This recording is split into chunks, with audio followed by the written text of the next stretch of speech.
very first short film, Dream Killer, about RFK assassination in Surrey. We had no budget, but we won Best of the Fest at the New York International Film Festival. Super proud.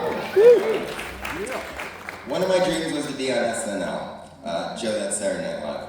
Before YouTube and socials, there were about 3 ways to accomplish that. Be a great stand-up or go to one of the comedy troupes like the Groundlings or Second City. I love Second City. Bill Murray, Martin Short, Chris Farley, list goes on, pure comedy royalty. So I begged my parents to support my dream of going to film school, knowing full well I'd find my way to Second City. Decisions shape our destiny. Turns out my freshman improv professor was Marty DeMott, who was also admissions director at Second City. So I ended up performing there every week for audiences, and it was awesome. The following year, I was asked to audition for the touring group, traveling the country with other improv players at the top of their game. I was going out with a girl then and chose not to proceed so I could stay with her. So the next year, I took that girl on a date to see the touring company, and there was Steve Carell, Jason Sudeikis, Tina Fey, and that's me dying inside a little time every time I think of it. Decisions shape our destiny. Fish in a Barrel. This was a movie I wrote. Burt Reynolds agreed to star. I had lunch with him for 3 hours. He told the best stories. It was amazing. My sister friends and I formed a company to put this film together in Indiana, but we fell prey to a con man that duped us into signing over a $200,000 letter of credit that a local bank put up to support the project. So he went to jail and the project fell apart. I lived in denial the next 5 years trying to piece it all together while my peers found their footing in careers and families. Decisions shape our destiny. There was a very bright spot in this. I met my beautiful wife, Beulah. We were made for each other, so I swept her off to LA. I was gonna take an internship at a studio and work my way up from there. But the night before we moved, we found out we were pregnant. Decisions shape our destiny. Yes, woo, wow, was I nervous. My whole idea of what would happen just shifted like the earthquakes we were going to move to. I decided it was time to lock in. I was about to have a son. That's you, Billy. So I went to UBS and got the best job I could find. I got my Series 7 in 66. It was a 6-hour exam, and the interview process was grueling. So this is the montage of my training for getting the job at UBS. I met some amazing people, but the lead program, let me tell you, it was called a phone book. They threw it on your desk, so you think CIGs are rough, go to UBS.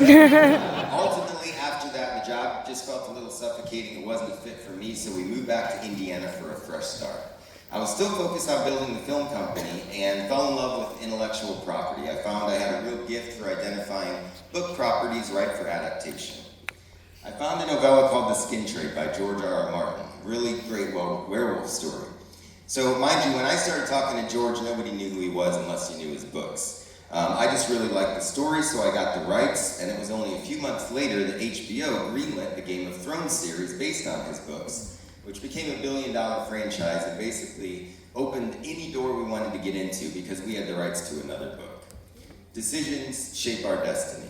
Things were really moving. Then it happened. HBO made an offer we couldn't refuse for The Skin Trade. It was going to be part of their new lineup for Cinemax. It was amazing. Beginning of everything I worked for. They agreed to pay us $80,000 an episode. Each, a development deal, an office on the lot, an astounding fee, but a George Martin property at that point warranted it. Then we were hit with a major gut punch. We have 12 minutes, guys, that's why I'm talking a little fast. A group of guys we entertained partnering with but never did decided to sue us once the news got out. Suing us for what? It made no sense. But as my attorney said, you can sue a ham sandwich. I don't know if that's true, but if so, look out ham, they are no fun. HBO agreed. It was a nuisance suit, but we needed to handle it before they could proceed. So it took over 1.5 years, and by the time we did, the deal was off. There was a changing of the guard. Decisions shape our destiny. Where was I? Oh yes, thank you. I was so confident about Skin Trade, guys, before that we moved out of the cold winters to Arizona. I just knew our ship was coming in. Having no steady income, however, we had to move back to Indiana in a year's time.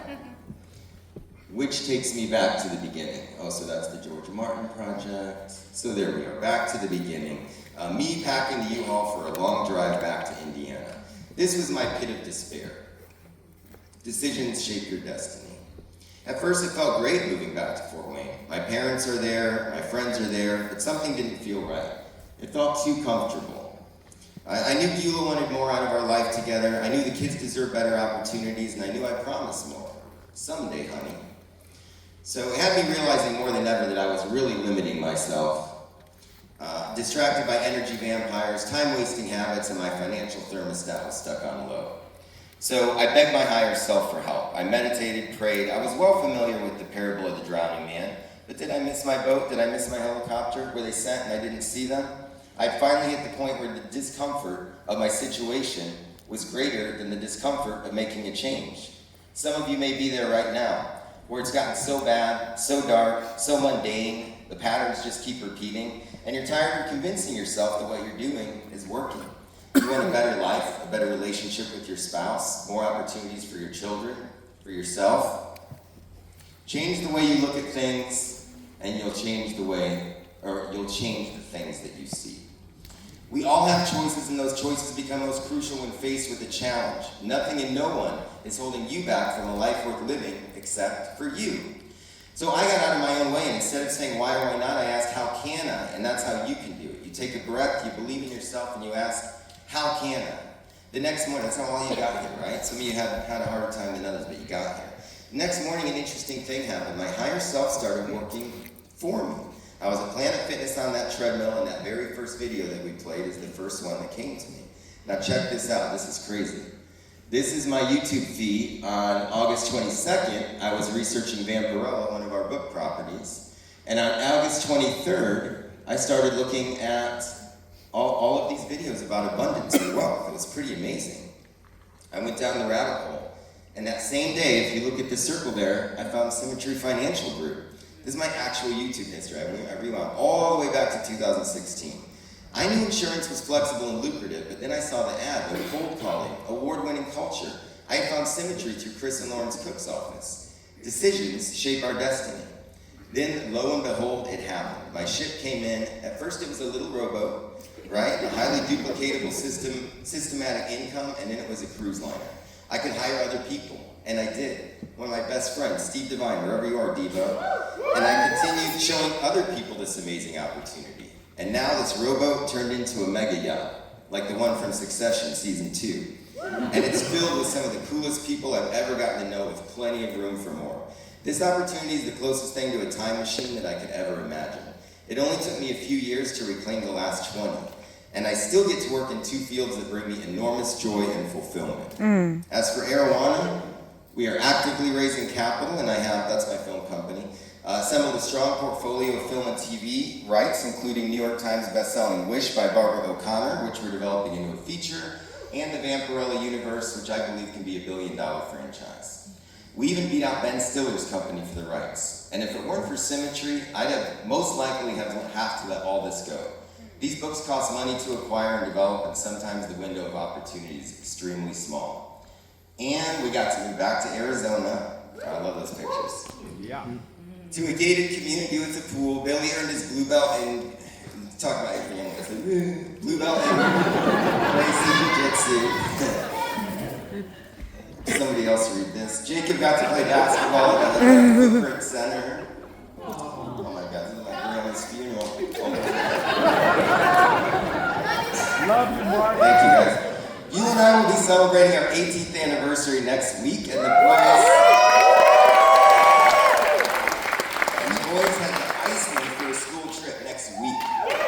Last but not least, Billy will be getting his license in May to come join the team here at Symmetry. Go, Billy! Beginning his legacy while carving a path for Jacob in just a few years. I couldn't be more proud and grateful. I couldn't feel more empowered, inspired, and grateful for what this opportunity holds. And remember, before anything worthwhile can be easy, it's going to be hard. Enduring the right amount of hard is what carves you into the person that you need to be, to not only to obtain that which you desire, but to keep it, to grow it, and be the best version of yourself.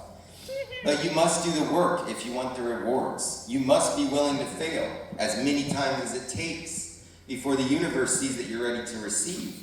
It's the small and achievable things that we constantly make on a daily basis that causes and creates growth. The most valuable things in life take time, effort, and energy to nurture and grow.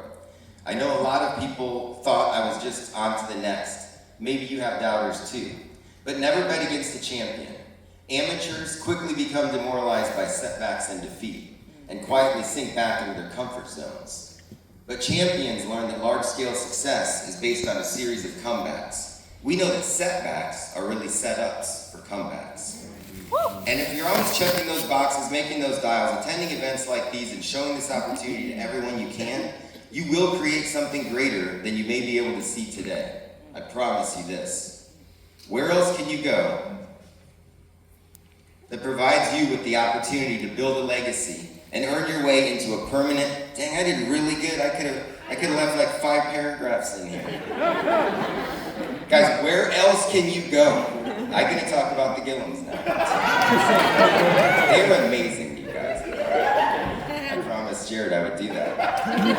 Where else can you go that provides you with the opportunity to build a legacy and earn your way into permanent passive income toward generational wealth on your merits, right? Not because someone else told you that you deserved it, or because you beat somebody to a limited seat. Look at me milking it. I have 2 Here, you earn equity partnership by simply reaching the benchmark stated. But it's up to you. Only you can decide what happens next. Decisions shape our destiny. Dreams don't work unless you do. Thank you, guys. Wow.